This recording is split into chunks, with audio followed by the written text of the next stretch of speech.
چې خلک درته ګوري نو تپوس به درنه کوي چې په دې غاښونو باندې تا څه لګولي دي، کم ټوتپیسټ استعمالوې ته، یا ته کم داسې یو کار دې ورسره کړی دی غاښونو سره چې دا دومره ښکلي ښکاري، دومره صفا ښکاري او دومره صحتمند دی. نو دا خبرې دي، دا کازز دي، مطلب د دې نه کېږي غاښونه خرابېږي او په دې وجه باندې موږ ځان څه کولی شو، که په دې عمل وکړو نو دې باندې موږ ځان غاښونه خپل بچ کولی شو. بسم الله الرحمن الرحیم.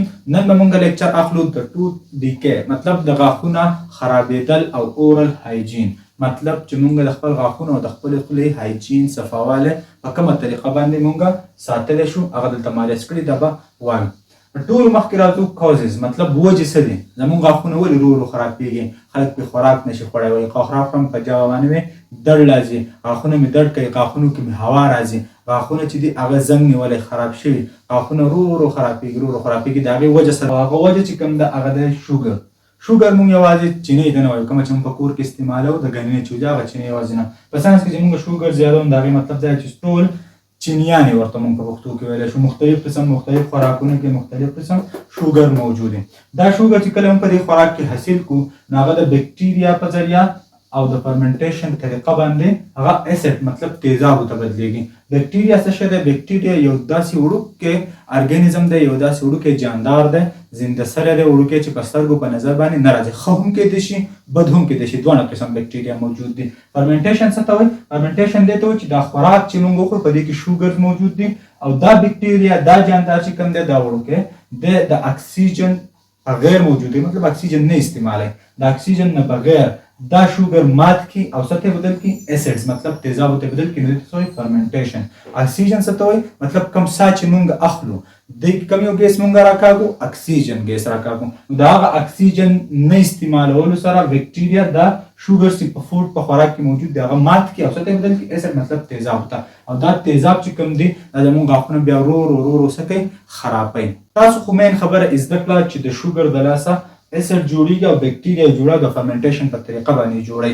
خو اوس راځو چې دا شوګر کم دی او په کم خوراک کې دي، دغه شان دا اسید ګورو چې دا په کم خوراکونو یا په کم ځای کې دا اسید ځي او زموږ د غاښونه چې دی دا څه کوي؟ خرابوي.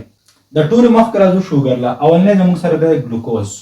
ګلوکوز به تاسو لیدلی، ماشومان له خلک کومه ګلوکوز چې ورکوي تاسو به لیدلی په بازار کې خرڅېږي، هغه بالکل اګزیکټلی هغه ګلوکوز دی. خو دا ګلوکوز په هغې کې هم دی، خو په خوراکونو عام خوراکونو کې دا زموږ سره موجود دي، څومره خوراک چې موږ خورو، فروټس او کانو هر څه، خو ګلوکوز پکې مینلی زیاتر موجود دی. د هغې نه علاوه فرکټوز زیاتر په څه کې موجود دي؟ په ګبین کې موجود دي. سکروز کومه چې ورته په کور کې موږ چینی وایو، عامه چینی چې کم چې د ګني نه موږ وباسو هغه څه دی؟ سکروز دی. دغه شان لیکټوز زموږ سره په پیو کې دننه موجود دی، یا چې د پیو نه څوم ډېرې پروډکټس موږ جوړو هغې کې دننه څه دا موجود دی. د هغې نه علاوه بل دی مالټوز په الوګانو کې، په وریجو کې او په روټۍ کې څه موجود دي؟ مالټوز موجود دي. نو دا زموږ سره مختلف قسم شوګرز دي او دا په دې خوراکونو کې موجود دي. کله چې دا خوراک موږ خورو نو موږ په غاښونو باندې میده کوو، په دې غاښونو کې دا خوراک ټریپ پاتې شي، په دې کې دا شوګرز چې کوم دي دا څه په دې غاښونو کې پراته وي. نو بیا یې چل وشي دا بکټیریا په دې غاښونو کې خو موجود ده، دا بکټیریا دا شوګر څه کوي؟ ماتې کوي. چې کله دا شوګر مات کړي د څه په ذریعه؟ فرمنټیشن په ذریعه. تاسو ته ما وایي چې اکسیجن پکې نه استعمالوي او دا زموږ سره مات شي او څه ته بدل شي؟ اسیډز ته بدل شي. او دا اسیډز چې کوم دي دا زما سره اسیډز دي او دا بیا څه کوي؟ دا غاښونه خرابوي. دا اسیډز ګورو چې دا اسیډ کوم ځای کې موږ ته میلاویږي. لیکټیک اسیډ دا په څه کې موجود دي؟ څنګه چې تاسو ته ما درته لیکټوز وویل، دا لیکټیک اسیډ په څه کې موجود دي؟ په پیو کې موجود دي. اسیټیک اسیډ تاسو به سرکې لیدلي، په هغې کې څه اسیټیک اسیډ دي. سیټریک اسیډ کوم چې تاروه خوراکونه دي، فار ایگزامپل مالټه شوه، نیمبو شو، کینو شو، کور شو، څومره چې هم زموږ سره نور سیټرس فوډ دي کوم چې تاروه ورته موږ وایو، په هغې کې څه موجود دي؟ سیټریک اسیډ موجود دي. دغه شان کاربونیک اسیډ، دا چې څومره هم کولډ ډرنکس کوي، سافټ ډرنکس کوي، مختلف برانډز والا چې دي تاسو ته معلوم دي، هغه چې څومره هم تاسو کوي په هغې کې دننه څه موجود دي؟ کاربونیک اسیډ موجود دي. او دا اسیډ چې کوم دي نو که موږ دا ډایرکټ خورو، دا خوراک خورو، ډایرکټ هم دا غاښونه خرابوي، خو مین کار چې پکې دی هغه پکې د چا دی؟ د بکټیریا. چې دا شوګر د دې خوراک نه موږ حاصلوو نو دا شوګر پاتې شي دلته، دا بکټیریا د فرمنټیشن په طریقه باندې مات کړي او څه ته بدل کړي؟ اسیډ ته. د اسیډ ته بدل کړي او دا بیا زموږ غاښونه خرابوي، غاښونه ورو ورو څه شي؟ خراب شي. نو دا خو شوه وجه چې په کومه طریقه باندې دا خرابېږي. راځو سلوشن ته چې موږ به ځان بچ څنګه ساتو، په کومه طریقه باندې موږ د خپل غاښونو صحت برقرار ساتلی شو.